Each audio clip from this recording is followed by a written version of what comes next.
During the afternoon of August 31st, 1939, German forces made their final preparations for the invasion of Poland. Air crews studied their targets. Tanks moved to their assault positions. Then in the early hours of September the 1st, German soldiers dressed in Polish uniforms attacked a radio station on the German side of the border, leaving behind some bodies. This was the aggression which Hitler later used to justify his attack. At 8 that morning, German troops pushed aside the Polish frontier barriers and mobile forces raced forward. 2 days later, on September the 3rd, Britain and France declared war, honoring their promise to stand by Poland. But by then, the Poles were in deep trouble. They were not only outnumbered, but facing a new form of warfare for which they were ill-prepared. Blitzkrieg.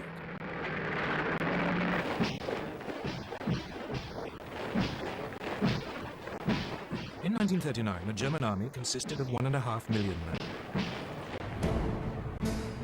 Its elite were the panzers, tanks, 6 armored divisions and 4 light divisions intended for reconnaissance, a total of 2,400 tanks. These had been designed to break through an enemy's defenses and strike deep, cutting communications and spreading confusion. Enemy strong points would be bypassed, left to the following infantry to mob.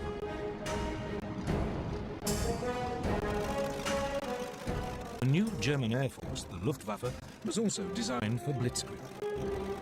It had 2,500 aircraft lined up against the Poles. The most notorious was the Junkers Ju-87 Stuka dive bomber. It was a form of flying artillery, making pinpoint attacks in support of the fast-moving ground forces. The Poles could muster just 600 planes. On the ground, it was just as bad. Poland's army was just 500,000 strong. It had only 880 tanks. It even had 11 brigades of cavalry, lances and horses against army. But it wasn't just numbers that gave the Germans their advantage. They used their panzers in a radically new way, as separate, hard-striking units. The Polish tanks were dispersed to support their infantry. The Poles' task had been made even more difficult by the German takeover of Czechoslovakia. The west of the country, including the capital Warsaw, was now surrounded on 3 sides by German-controlled territory. This geographical advantage was essential to Germany's grand plan. The task of the first thrust of the tanks was to create an initial breakthrough. But actually winning the war depended on deep pincer movements designed to surround and crush the enemy. These would come from Army Group North under General Fedor von Bock.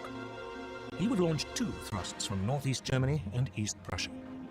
Army Group South under General Gerd von Rundstedt would launch 2 more from Silesia and Slovakia. The aim would be for the pincers to meet near Warsaw and Brest-Litovsk.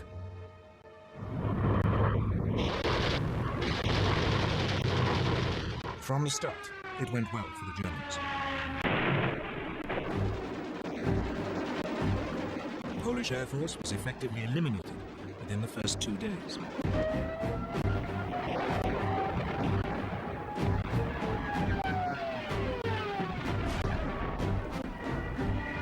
The panzers cut through and struck deep. And the Stukas and medium bombers proved devastatingly effective.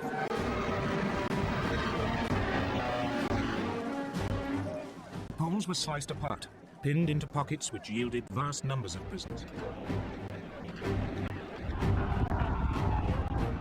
Legend has it that some Polish cavalry units gallantly tried to attack the panzers, but it was futile.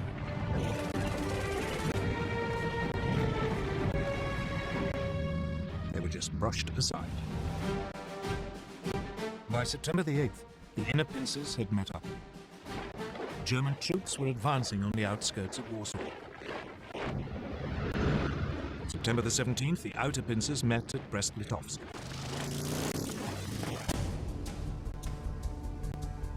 On the same day, Soviet forces crossed the eastern Polish frontier as part of the agreement reached between Hitler and Stalin in the Nazi-Soviet pact. The Polish army was now in full retreat, its government fleeing abroad. Warsaw, however, fought on.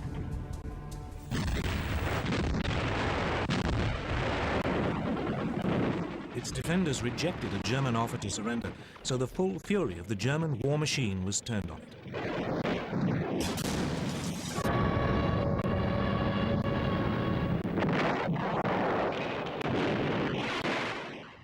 Watching it all was Adolf Hitler, who had followed close behind his conquering army. On September the 27th, Warsaw surrendered. The next day, the victors carved Poland up according to the Nazi-Soviet pact. The Soviet Union annexed slightly over half the country to the east. Germany took the rest. Both regimes began rounding up anyone who might present a danger in future. Many were murdered. And for the first time, the Germans revealed how they would behave against those peoples in Eastern Europe whom they considered inferior. They sent in the Einsatzgruppen, special SS squads, to round up Jews.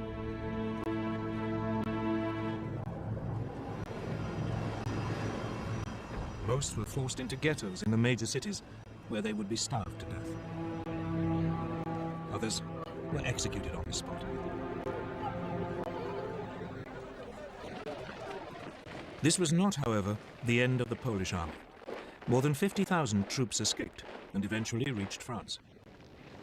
There, a provisional government had been formed by General Władysław Sikorski. The Poles would fight on bravely from abroad.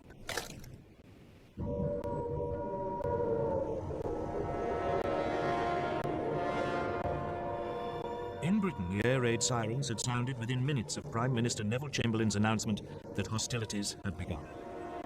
In fact, despite their politicians' guarantees of Polish sovereignty, Britain and France had done very little to help Poland. As Hitler had gambled, they had no idea what to do once they had actually declared war. Both countries had begun mobilization. Air raid precautions were speeded up. Anti-aircraft guns were placed in major cities. Shelters were erected. Soon, children were being evacuated. Everyone had to carry gas masks, and a blackout was introduced.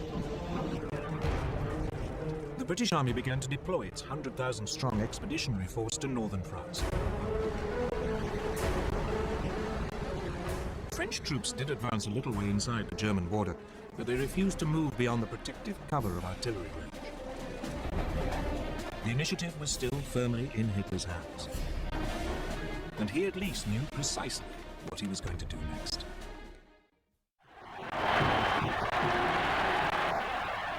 The Blitzkrieg against Poland had been a stunning success for Adolf Hitler.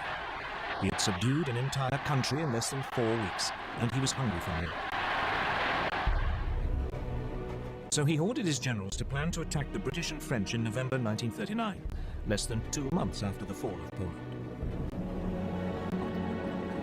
His general staff was appalled. The bulk of the German army was still out east and had to be moved west. And there had been some serious losses in the Polish campaign. Lessons had to be learned. Polish anti-tank guns had destroyed a division's worth of the lightly armored panzers. A quarter of the aircraft used had been lost. The panzers were too light and unreliable, and they had frequently outrun both their supply columns and the marching infantry. Reluctantly, after furious arguments, Hitler agreed to wait until the following spring. Meanwhile, his enemies were also learning lessons. Britain had thought that bombers would be a key weapon in the coming conflict. But when on September the 4th, Britain's Royal Air Force made a daylight raid on German shipping, 7 of the 30 bombers were shot down. It soon became clear that this wasn't a one-off misfortune. In some raids, over half the aircraft were lost. British bombers just weren't up to the job. So the RAF switched to night raids, and they decided to drop not bombs but leaflets, so as not to provoke retaliation.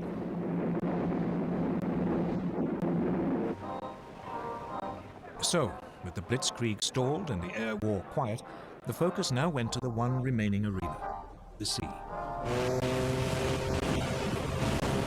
Germany's navy was still in the middle of an ambitious building program that wasn't due to finish until 1948. The commander of its submarine arm, Admiral Karl Dönitz, planned to cut Britain's supply routes across the Atlantic.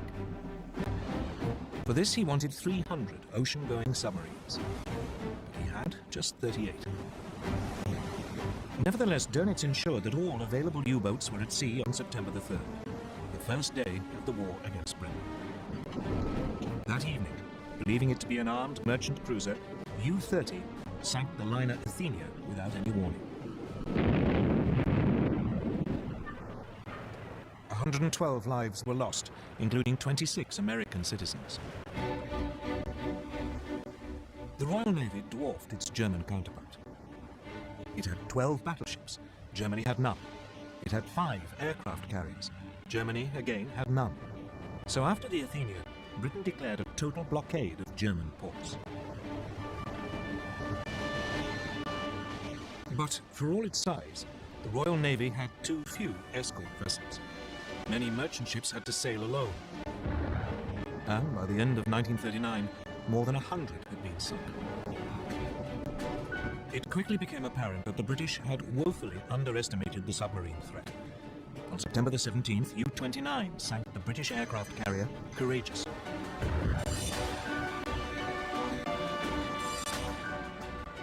On October the 14th, the battleship Royal Oak was sunk when U-47 slipped through the defences of the British main fleet base at Scapa Flow in the Orkneys.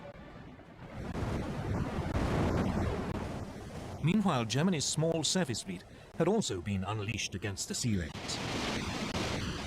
In the North Sea, the battlecruisers Scharnhorst and Gneisenau intercepted a convoy on November the 22nd.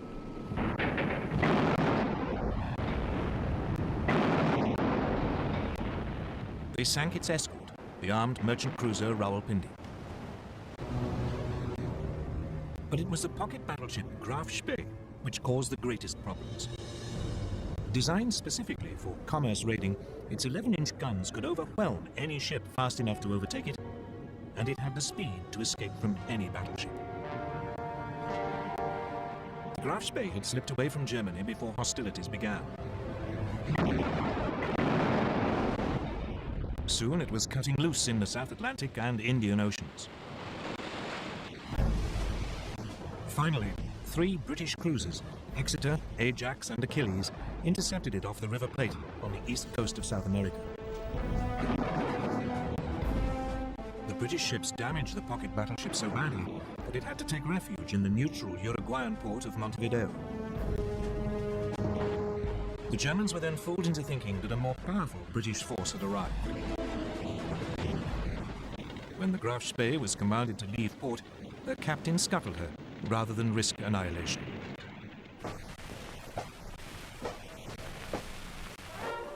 Back home, the Royal Navy crews were feted as heroes. But this was just about the only obvious success enjoyed by the British or French armed forces during the winter of 1939. Though the British did enjoy one secret victory in the technological war, which was to prove vital.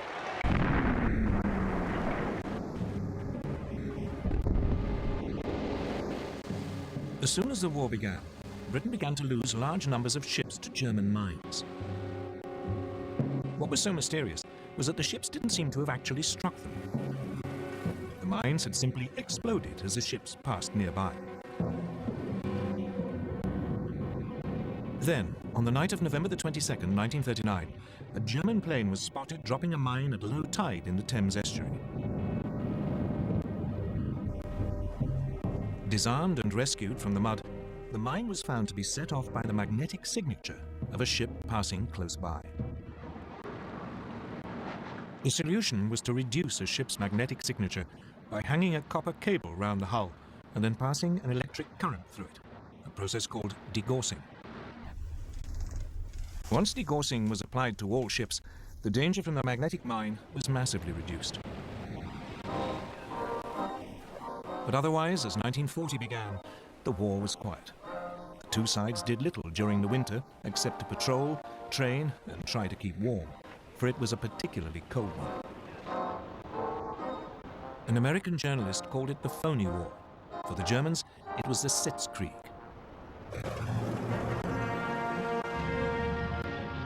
In the spring, the British Expeditionary Force took up its position towards the left of the front on the Belgian border.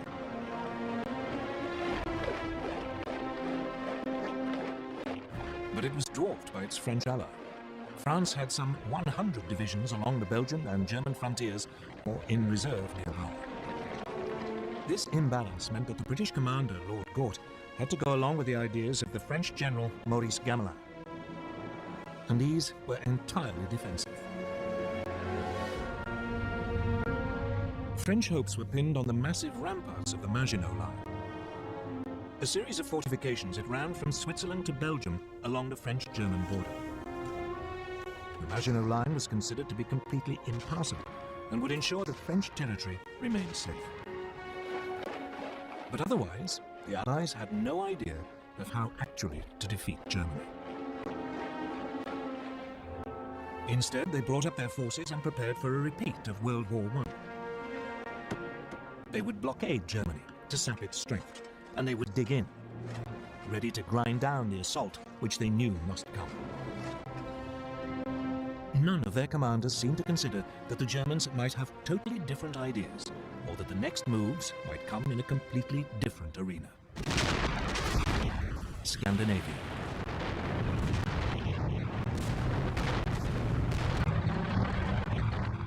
On November the 30th, 1939, a new theatre of war was opened up. The Soviet Union invaded its tiny neighbor, Finland. Finland had only achieved independence from the Russians in 1918 and hated them.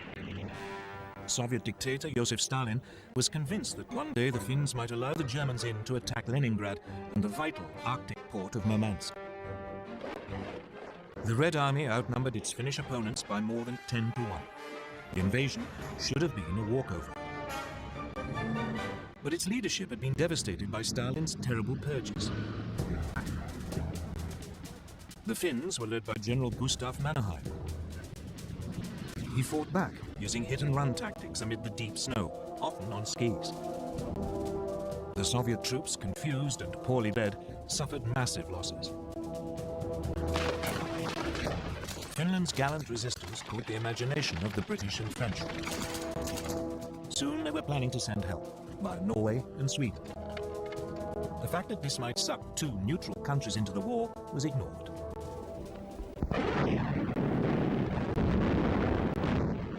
But a renewed Soviet offensive at the beginning of February broke the Finnish defensive line.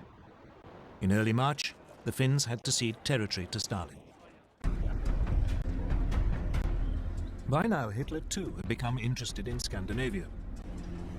The Nazi war machine relied on iron ore from Sweden. In the winter months, the only way it could get to Germany was via the Norwegian port of Narvik. If the Allies landed in Norway, this vital supply could be cut off. So he ordered plans to be prepared for an invasion of Norway. Denmark, which was in the way, would also have to be seized. The Norway theatre heated up on February the 16th, 1940. The British destroyer Cossack boarded the German supply ship Altmark in a Norwegian fjord to release prisoners. Then, on April the 9th, German troops began landing at 5 ports: Oslo, Kristiansand, Bergen, Trondheim, and Narvik. At the same time, men of their newly formed German parachute division seized Stavanger and Oslo airfields. The Norwegian defenders were swiftly overwhelmed, as were the Danes. German forces occupied their country within 24 hours. In Norway, the Germans moved swiftly to link up their beachheads and seize all the major towns. In the air, the Luftwaffe had total control. The Allies now responded. A landing force was dispatched to recapture Narvik. French and Norwegian forces achieved this on May the 28th. But a substantial German force was now approaching. So 6 weeks later, the Allies abandoned Norway to its fate. Hitler had spent most of that winter and spring at his country retreat, the Berghof in southern Bavaria. For him, the events in Scandinavia were a sideshow. Instead, he was preparing for his next major blitzkrieg against Britain and France. The first plan his generals brought him had a familiar ring to it. The Germans would advance into Belgium, aiming to swing down towards Paris. It was a repeat of the Schlieffen Plan, which the Germans had used at the start of World War I. The Allies were expecting this, and their main strategic discussion was how to prepare for it. When the Germans attacked, the Allies planned that their forces west of the Maginot Line would swing forward into Belgium to hold them on the shorter and more defensible line of the rivers Dyle and Meuse. Then, on January the 10th, 1940, a German liaison aircraft lost its way and crashed in Belgium. A copy of the German plan was found. This convinced the Allies that the Dyle plan must be right, and they deployed their troops accordingly. Unfortunately, the same event made the Germans alter their ideas entirely. Chief planner General Erich von Manstein had always thought the original plan unimaginative. He was worried that the German forces would become bogged down, as in World War I, and that his country would lose a long, drawn-out war. So he proposed to Hitler that the main thrust should be made at the point where the Maginot Line ended, and where the Allies were most vulnerable as their Western armies moved forward. Virtually all Germany's panzers would be gathered opposite the Ardennes in southeast Belgium. The Allies considered this hilly and wooded area almost impassable for tanks. It was, therefore, lightly defended. The plan was to drive deep behind the Allied armies, which would have advanced into Belgium. They could then cut them off, and all the forces sitting in the Maginot Line would be bypassed. It was a high-risk strategy. The German armor could become stuck in the forest, but Hitler loved it. So the German forces were redeployed without the Allies knowing. The Allies, meanwhile, prepared for their long defensive war. In addition to the formidable barrier of the Maginot Line, they had a slight advantage both in manpower, some 110 divisions available against 95 German, and in armor, about 3,000 vehicles against 2,700. The French also had the better tanks. Their 32-ton Char Bay had both 75 and 47mm guns.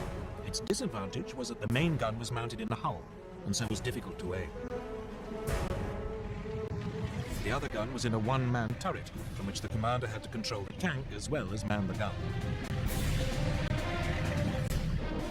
In contrast, the newest German design, the 17-ton Panzer Mark IV, had a 75mm gun in a spacious three-man turret, so its crew could work as a team, though only about 100 were available. The other main French tanks also had guns which matched those of their German counterparts, but again the French had the one-man turret. The one area where the Germans had a clear advantage was in the air. The Luftwaffe had 2,000 bombers, the Allies just 800.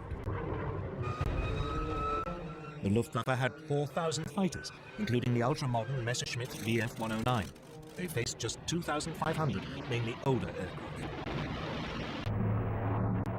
The Royal Air Force did have about 800 excellent Spitfire and Hurricane fighters, but it was keen to keep them for home defense.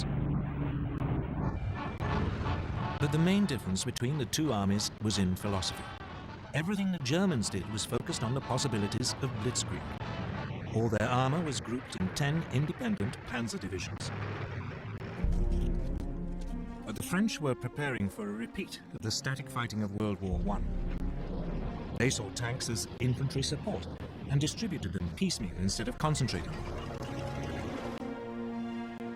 They had noticed the success of Germany's panzers in Poland, so they were assembling 3 armoured divisions. But by the start of hostilities, none was fully operational. 2 totally different ways of military thinking were about to go head-to-head. Blitzkrieg against static warfare. The summer of 1940 would soon show which was correct. On May the 10th, 1940, Winston Churchill became Prime Minister of Britain. He couldn't have picked a worse day. That was the day Hitler chose to launch his Blitzkrieg against France and Britain. At dawn, a whole German airborne division parachuted into Holland to seize bridges and airfields. Simultaneously, the massive Belgian fortress of Eben-Emael was assaulted. Paratroop engineers were dropped on top by swooping German gliders. They swiftly silenced its guns. Meanwhile, the Luftwaffe attacked Dutch and Belgian airbases. Then the frontier barriers were pushed aside. And Hitler's Army Group B, under General Fedor von Bock, now drove into Holland and Belgium. As planned, the French and British armies along the Belgian border moved forward to their new defensive line along the Dyle and Meuse rivers. But none of the Allied commanders seemed to have noticed that German Army Group A, which had the bulk of the panzers, after brushing aside the Belgian frontier troops, had now begun driving through the hills and woods of the Ardennes to their south.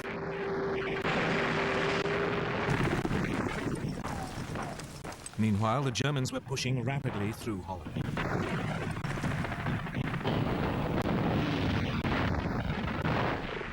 The obsolete Dutch army was no match for the highly tuned German war machine.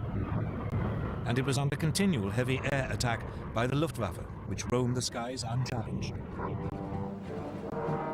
On May the 14th, the Germans demanded the surrender of the port of Rotterdam. A large force of bombers took off as the Dutch hesitated. While they were airborne, the Dutch agreed to surrender the city, but apparently a recall message never reached the bombers.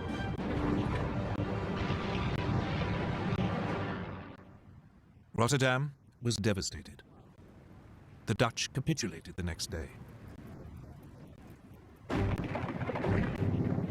Then came the hammer blow. The thing that British and French planners had thought impossible had happened. German panzers were through the Ardennes and had reached the Meuse by the evening of May the 12th. Among the first to arrive at Sedan, well north of the Maginot Line, were the men of the 19th Panzer Corps, commanded by General Heinz Guderian, fresh from the triumphs in Poland. Guderian now showed how Blitzkrieg should be done. He ignored the troops in the Maginot Line, and he didn't wait for his own infantry to catch up. He pushed straight on. The next day, assault troops crossed the River Meuse. Engineers began building bridges for the armor while under heavy French fire.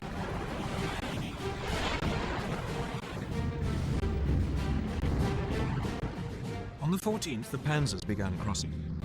That evening, Guderian's bridgehead was 8 miles deep.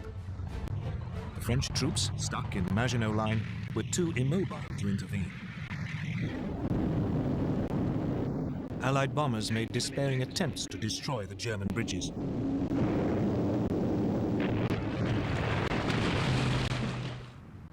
But most were shot down.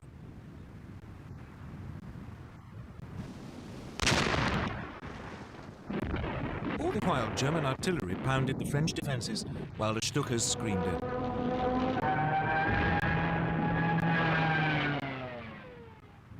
Just 3 days after the attack had been launched, the French defenders around Sedan broke. Guderian's panzers began racing westwards. By nightfall, they had advanced more than 40 miles behind the northern group of Allied armies. These had been holding firm on the Dyle line, but now the French Supreme Commander, General Gamelin, realized that they were about to be encircled. He ordered them to fall back. This sudden decision to withdraw bewildered the Allied troops, who had no idea what was going on behind them. As they fell back, they were hindered by a growing flood of refugees clogging the roads. That day, the French Prime Minister Paul Reynaud phoned Churchill. He said, "We are beaten. We have lost the battle." But for all the brilliance of the Blitzkrieg, the Germans were vulnerable. As the panzers raced westwards, they created an ever longer corridor just a few miles wide. The Allies realized that this was open to counterattack.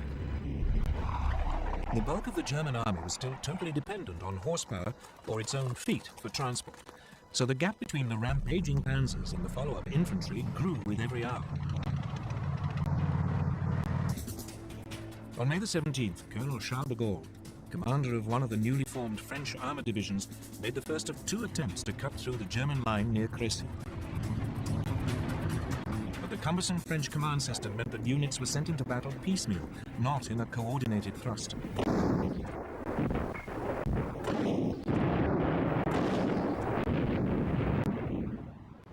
The Germans had little difficulty warding off both attacks, inflicting heavy casualties. It seemed that nothing could now stop Guderian. He plunged on, further and further into France. By the 19th, his lead units were past Péronne. On the 20th, in an extraordinary 56-mile dash, Amiens had been taken by lunchtime. Abbeville, just 14 miles from the English Channel, was seized by 9 that evening. And at midnight, the battalion of the 2nd Panzer Division reached the coast at Noyelles. The Germans had split the Allied front in 2. Everything now depended on whether they could defend this long, thin corridor, or whether the Allies could successfully counterattack.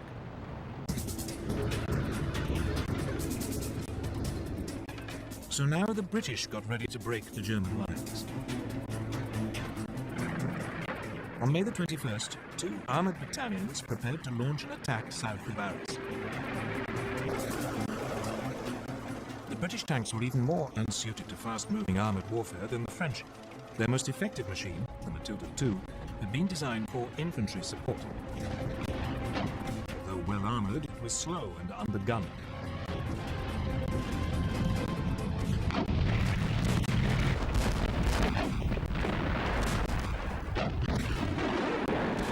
The Germans had little trouble in repulsing the attack. But it did have an effect. By now, the German High Command were becoming worried by their extended lines of communication. So, for the time being, driving south into the rest of France was put on hold until the infantry had caught up. The priority was to turn north and eliminate the British Expeditionary Force and the French First Army fighting beside it. On May the 22nd, Guderian and the panzers began their attack to destroy the Allied armies. These were now pulling back to the ports of Boulogne, Calais, and Dunkirk, but they were trapped. On May the 23rd, General Alan Brooke, commander of British II Corps, wrote, "Nothing but a miracle can save the British Expeditionary Force." 2 days later, the Germans seized Boulogne. It was beginning to look as if even a miracle would be too late. May the 25th, 1940. The situation of the British Expeditionary Force and the French First Army was desperate. The port of Boulogne had been overrun. German troops had isolated Calais. The British were being forced back to the port of Dunkirk. Lord Gort, the British commander, advised his government that the only hope of saving even a fraction of his troops was to organize an evacuation by sea. But as the dive bombers screamed down and the panzers were poised for the final assault, evacuation seemed a forlorn hope. The British anticipated that Dunkirk would be overrun within a day. But unknown to the British, Hitler and the German High Command had made a decision which was to save them from total annihilation. The Germans were only too aware that their panzer crews were exhausted and their machines needed urgent repairs. Those attacks by de Gaulle and the British may have failed, but they have shown very clearly how vulnerable the German lines of communication were. This was the great weakness of blitzkrieg. So the High Command made a fateful decision.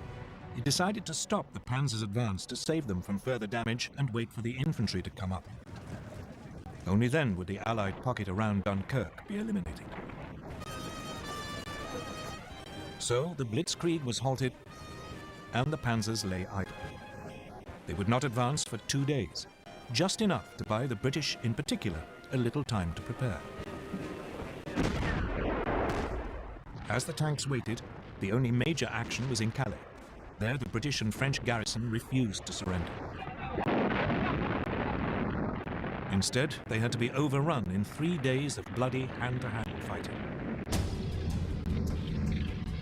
When the panzers got going again 2 days later on May the 26th, the weather had changed.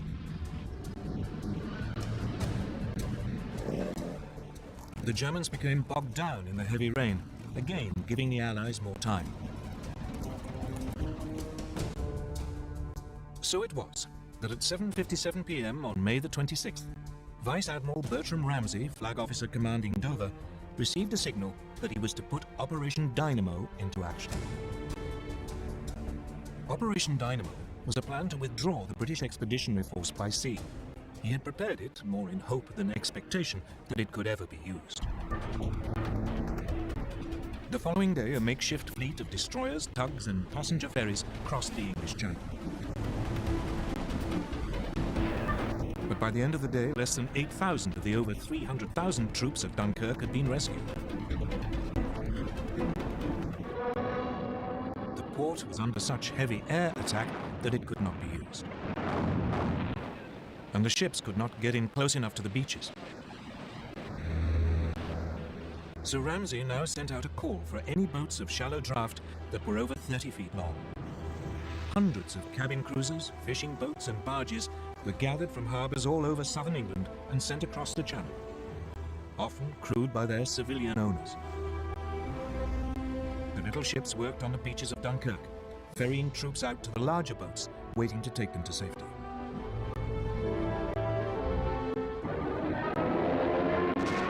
All the time, they were under constant air attack. The British Air Force threw every fighter it possessed into the battle to drive the Luftwaffe off.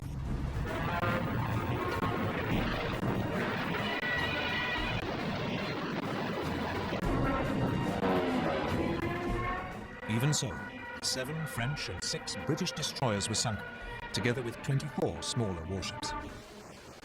A quarter of the 665 small boats never got home. But when the evacuation was halted on June the 4th, over 300,000 men, 41% of them French, had been rescued. None of this would have been possible without the heroism of the French army. It played a vital role in slowing down the German advance.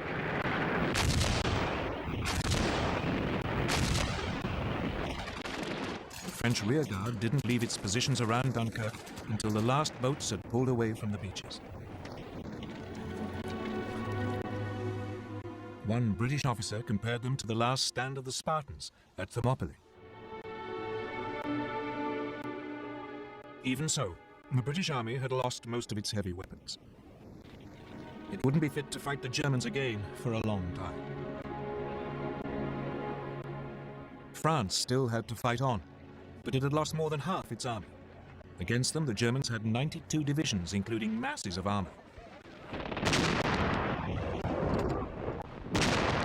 At 4 in the morning of June 5th, a short bombardment began the final destruction of France. Assault troops crossed the Somme and the Aisne. At first, the French resistance was fierce, and the Germans struggled to break out of their bridgeheads. But, once again, the Luftwaffe helped crush the defenses. Soon the panzers were pushing south, and the trickle of surrendering French troops turned into a flood. By the 9th, The panzers had reached the River Seine, and the infantry were only a few hours behind. Once across the river, the Germans fanned out into the interior of the country. On the 14th, the German army marched into Paris. The swastika was raised on the Eiffel Tower.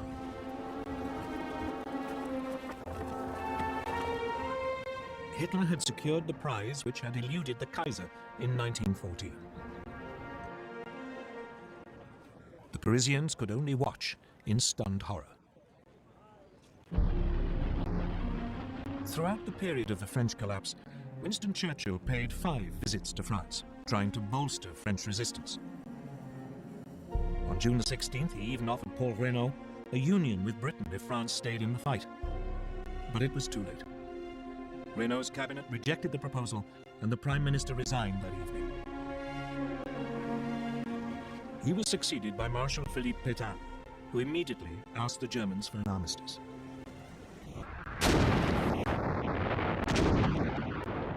It was only now that the Germans finally began to attack the Maginot Line, which had been left isolated. After a heavy artillery bombardment, the French defenders offered only token resistance before the German troops occupied the forts.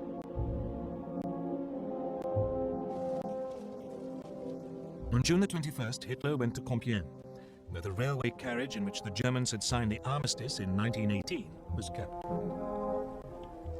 As a French delegation entered the carriage, he handed them his terms and then left. The French insisted on consulting their government, but the next day they were told that if they didn't sign immediately, the panzers would roll again. They signed, and the humiliation of France was complete.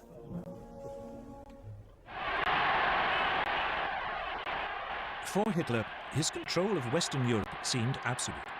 He felt sure that Britain must now seek peace, and that soon he could turn to the next stage of his master plan. But even though the Blitzkrieg had achieved so much so fast, it hadn't won him the war. The British, battered and wounded, had escaped to fight another day.